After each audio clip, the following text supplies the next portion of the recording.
Okay, hi everyone. I'm just waiting on a few more people to come on.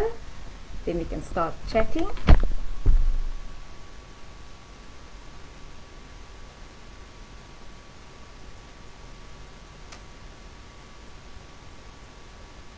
Okay, I think I will just start by introducing myself in the meanwhile, and I will tell you a little bit about myself while we are waiting on some people to come on. Okay, so I'm Lizette Booys. I am a teacher. I teach in Mitchell's Plain, and I'm also known as the teacher blogger. I teach mathematics online on YouTube for grade 4 to 6 learners, known as Wiskunde Jiffy. That is both on YouTube as well as on Facebook and all the other social media platforms. And the weekend August has given me this opportunity to chat to you about a few things that are important within education. So I would just also like to say that I'm sharing this on my perspective, and I'm sharing my opinion on a few things, and I would like for you to join in on this conversation. And anything that you would like to say, I would like to hear your opinion as well. So please do join me. I will just wait a few more minutes and then we can get going.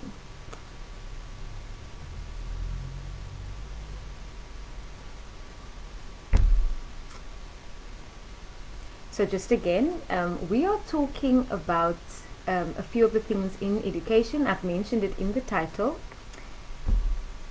and I've broken it up into 3 parts. So the first one will be, what is the impact of school closures on education outcomes? I'm going to talk to you about that. Then we will talk about the well-being of teachers and learners, and then we'll end off by just talking about how do we navigate after this pandemic.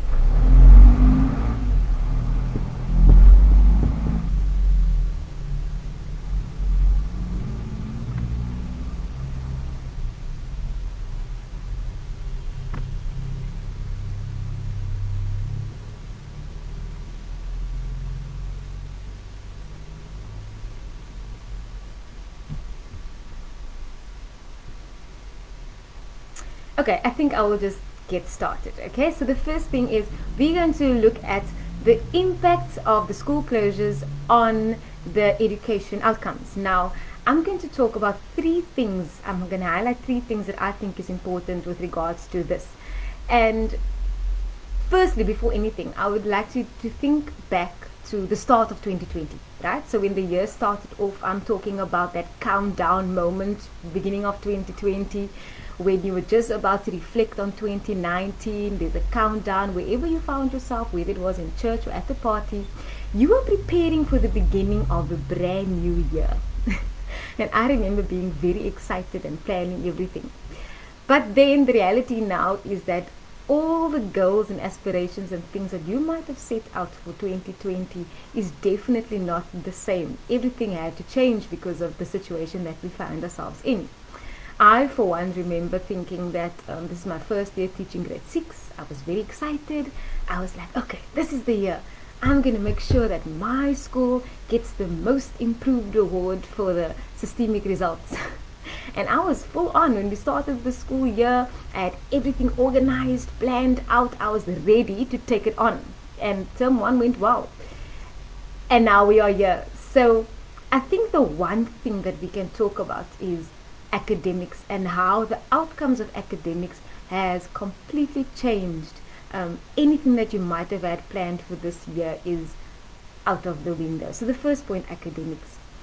So I think if you had a goal for this year in terms of, let's say you're a learner and you are thinking, okay, I'm going to do well this year, and anything that you want to achieve academically is now unfortunately challenged. You will not be able to achieve those grades that you were hoping for because of the situation that we find ourselves in. And I mean, if you think about if you were grade 12 and you thought of all the A's or B's or all the results that you wanted in order to qualify for that university degree that you want to apply for, all these things have now kind of been shifted around in terms of academics. And I mean, we can't blame the kids. We can't blame them for being in this unfortunate position that they won't be able to achieve as well academically as they were hoping. So all of those things are now different in terms of them achieving their goals. If you also think, I also think a lot about, let's say, the grade 4 learners or any grade that started off in a new phase. That jump from grade 3 to grade 4 is quite big. So considering that you only now have term 1 of grade 4, you are now in grade 5 next year, and it's that big jump basically from grade 3 to grade 5 that will make it a bit challenging for you to adapt to the next grade. So those gaps in your learning is also one of the things that is unfortunate because of the situation that we find ourselves in. um, and a lot of the learners might not be able to catch up with those fundamental skills that they need in order to move on. Like in terms of mathematics, I'm a mathematics teacher. If there are gaps in between your learning that you have missed out on, it's going to be very, very hard for you to catch up, and especially if you're going to just move over to the next grade. And that is not only for grade 4s, it's for a lot of kids. If I think of the grade 11s, they are now going to be grade 12 next year, and just as much as there are a lot of pressure on the grade 12s this year, having to complete that same exam and having to still be on par, it's very hectic for them. And yeah, so that is one of the things that I think in education, in terms of the educational outcomes, that is because of the school closures that we might experience. Just see.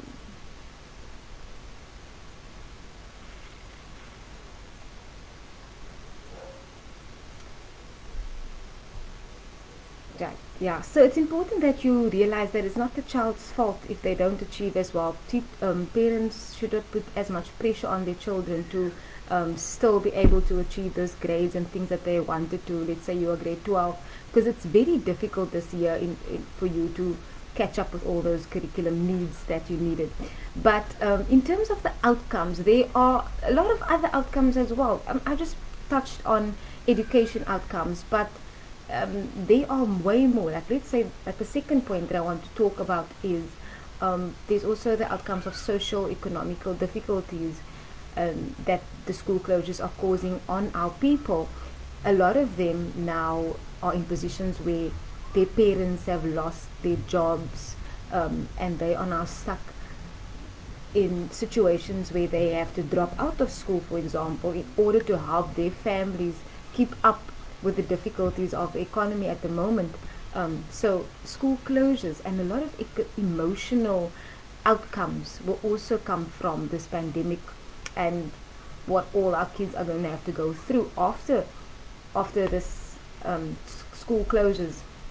So it's quite hectic on our children. It's not only the academics, but also the emotional needs and the emotional effect that it will have on them. And I mean, the dropout rate is already so big in globally. And looking at this now, I could only foresee the dropout rate being even higher in our schools. So it's a bit scary, and we don't know what to expect. But this is the realities of what could happen because of the school closures. Because now kids are out there, and they have to still try to navigate through this world. And it's difficult without the school being there. So that's the second one, the emotional and the socio-economical outcomes effect that the closure of the schools have. But then we all know that schooling is not just about the curriculum. It's about way more than just that. I mean, if I think back to when the school started now, with the kids coming back to school, a lot of those kids, they definitely didn't come to school for the curriculum. They came to hang out with their friends, to socialize, to have that social kind of connection with their friends and with the teachers even.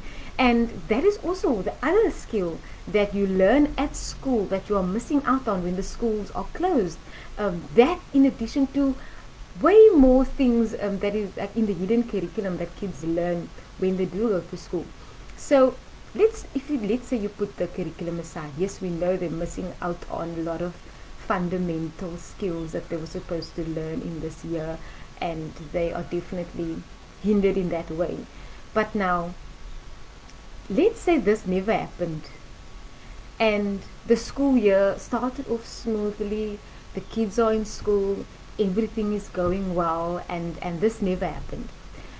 Other than the curriculum, what are the outcomes, the main outcomes that you would have wanted your kids to achieve for this year? If they had to be in school and things are back to normal, what is the outcome of school? So you could go as far as to say, so then what is the purpose of being in school now that schools are closed? So now we can value schools more and realize, okay, so if now that school is not there, there are more things that we can now kind of appreciate, right? Now the outcome that you might have had for this year could be different as an individual, as a parent, as a teacher within your classroom. The goals that you had and the visions that you had for your class could be different. As a school, it could have been different, what outcomes you wanted to achieve for this year. And just globally in general, the educational outcomes is different, right? But now for myself, if I have to think of it more positively and not fixate as much on the unfortunate part of the knowledge that is compromised in the situation, if we think of, I want my kids to develop holistically, I would have wanted my kids to build resilience. I want my kids to be able to make informed decisions. I want them to think independently. I want them to go out and be citizens in this country that can make informed decisions for themselves. And I mean, if that had to be the outcome of education and the goal that I wanted to achieve this year for myself and for my class or the classes that I teach, I would like to think that this situation that we found ourselves in has opened some of those doors in some way or another. So just thinking of myself, for example, during lockdown, I learned a lot of skills. I was able to delve into different things because I had some time to do that. I mean, we were at home, and after school opened and I was speaking to some of the kids in class, a lot of them spoke about how they learned new skills, like they were baking cookies, they were working in the garden, they helped their dad with things and renovations around the house. It wasn't the case for everybody, but if I just think of it in this way, then the educational outcomes that comes with, let's say, life skills that the children could learn in this time was achieved in some cases. It wasn't all that bad.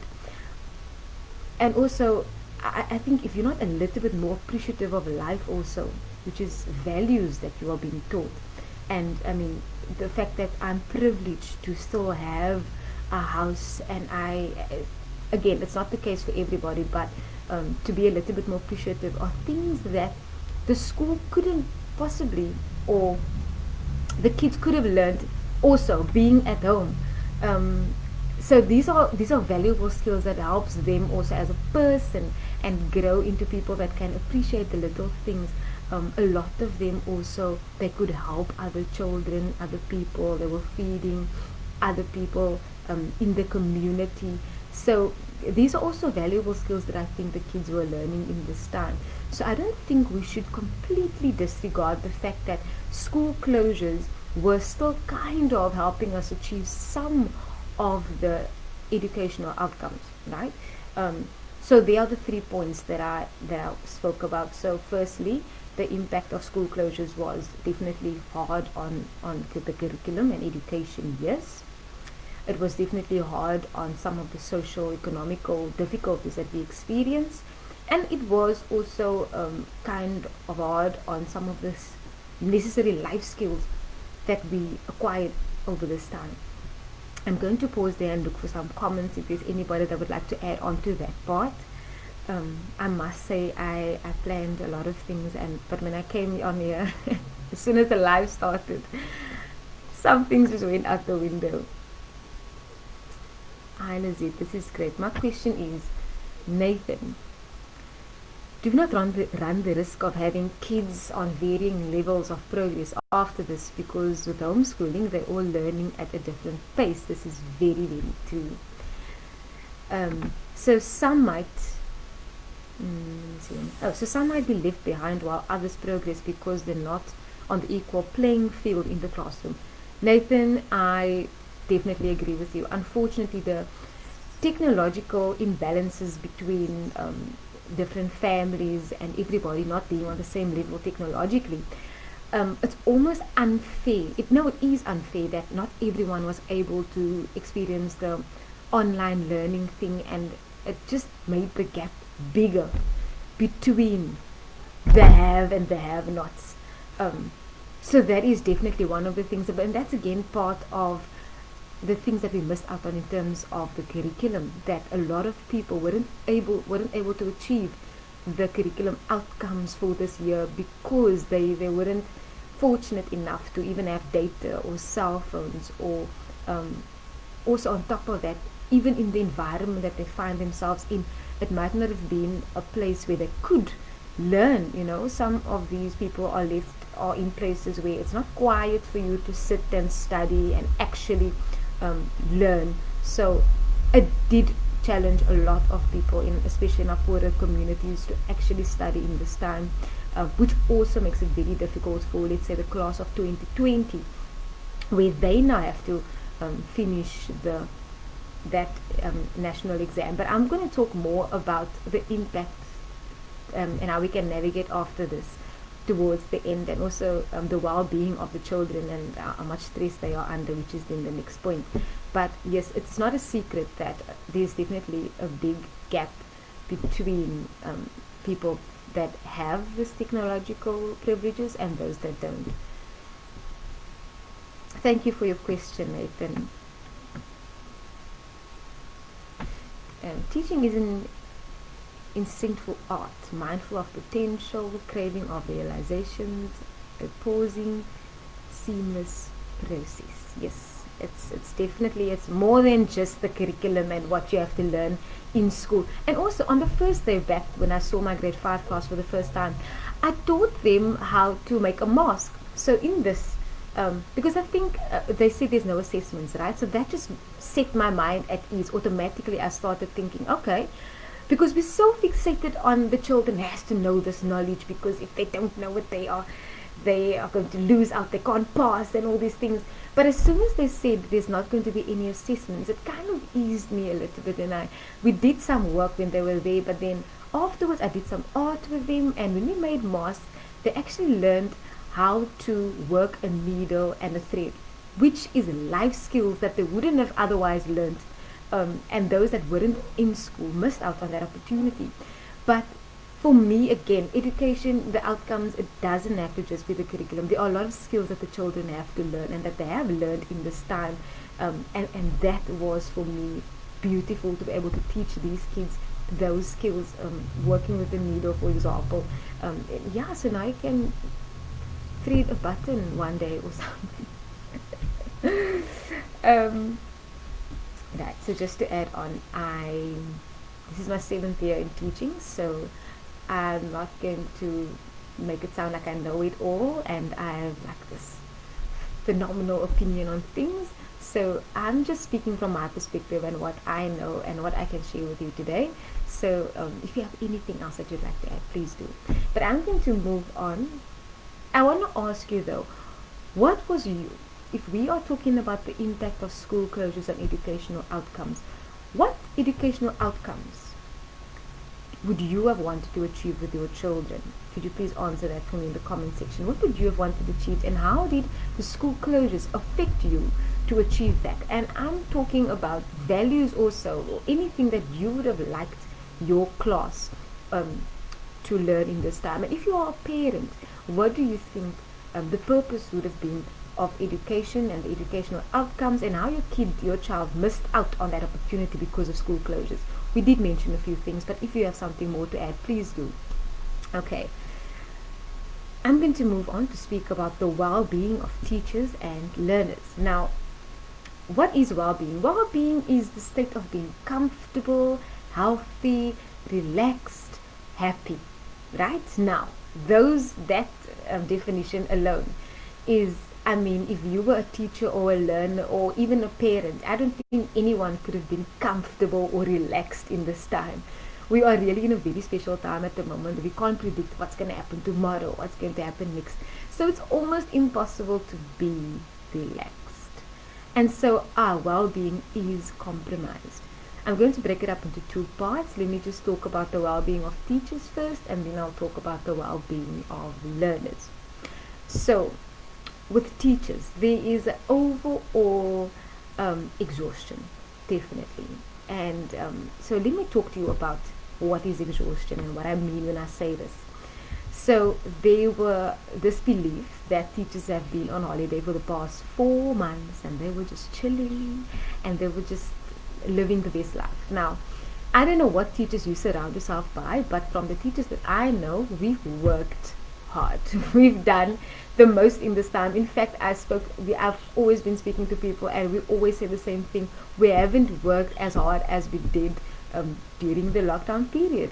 We had to do so many things to keep our kids up to date. So we tried hard to give them worksheets every time.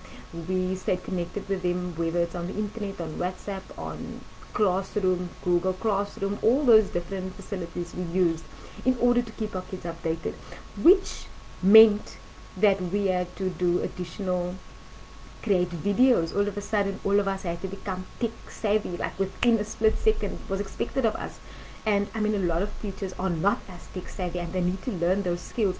And that is exhausting, to learn new skills under pressure within a few days you need to produce.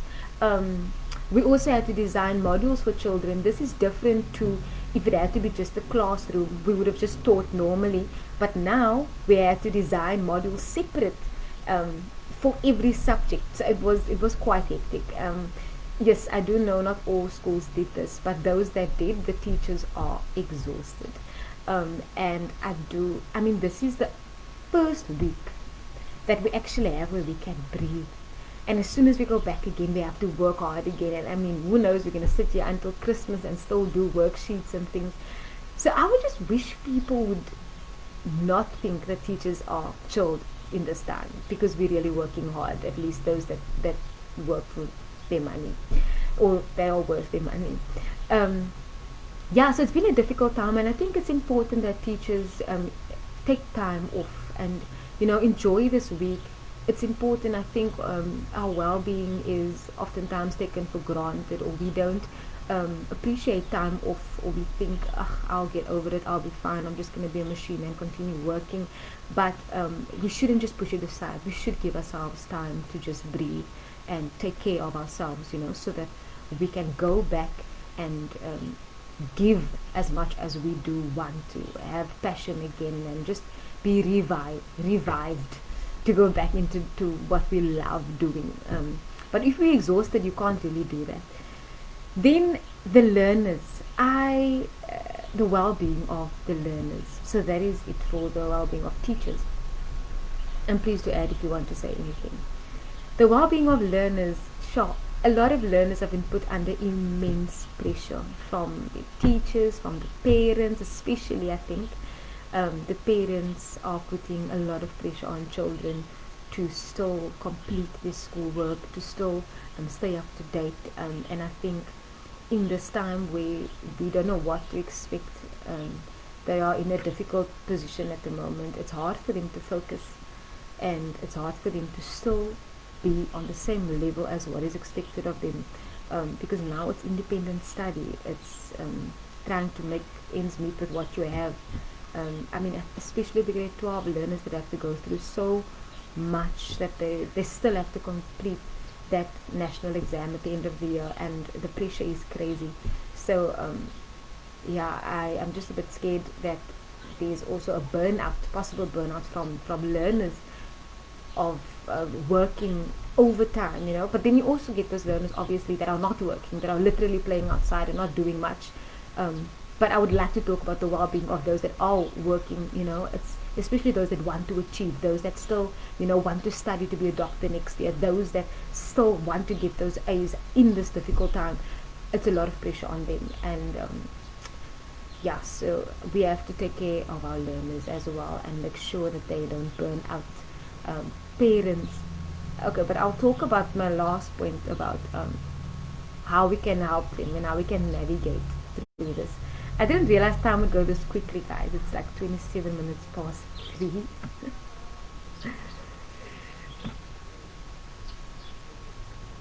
IT, as an educator, where do you see the future of your profession? So, thank you so much for your question. Um, so, wow, I think COVID-19 has definitely highlighted some of the inequalities in education. And since we had to, this pandemic was almost like a catalyst to push us into that fourth industrial revolution, where we really had to adapt to some of the technological things and adapt our way of teaching. So while I definitely see education being more tech savvy, yes, it's going to create a bigger divide between those that do not have the necessary resources. But then let me just move on to how do we navigate, actually, because this links into that answer. So how do we navigate the third part after this pandemic into the future? So I definitely do think this pandemic has been a catalyst for us to move more into a technological savvy environment. And I would love for the department and our education department to think more tech savvy, and not this big gap between those that don't have and those that have has to be shrinked. So we need to make sure that more people are given the opportunity to, let's say, have tablets in their classrooms or even have internet at schools. It should be there as a necessity. This is it, because this is the future that we're moving towards, and that is where I see myself in my career at. I see myself as being definitely in the educational technology world, in terms of teaching online, in terms of using technology within the classroom and for future purposes in education. Yes, definitely.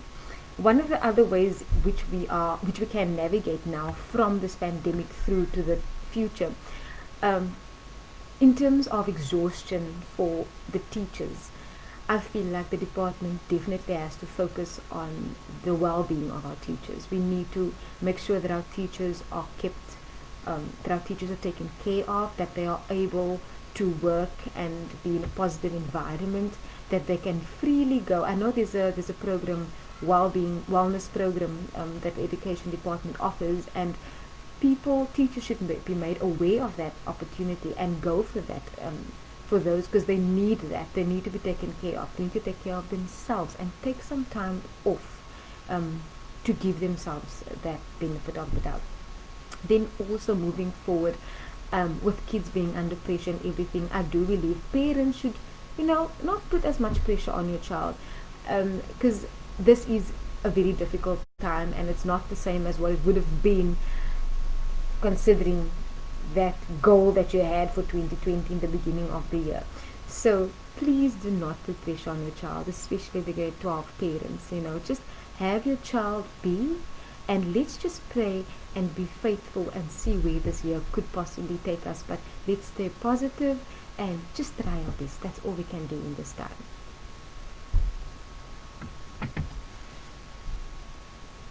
Okay, just as closing remarks, I think it's important that we realize in our education system we have to make sure our children have resilience, that if anything they are able to adapt to changes, that they are given life skills, that they are built up in such a way that when pandemics or any natural disaster or things happen to them, they are able to make decisions.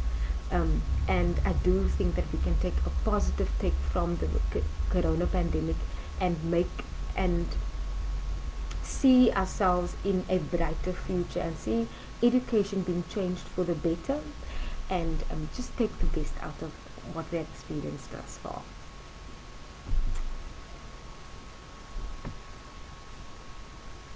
I'm just going to give a few moments if there's any more comments.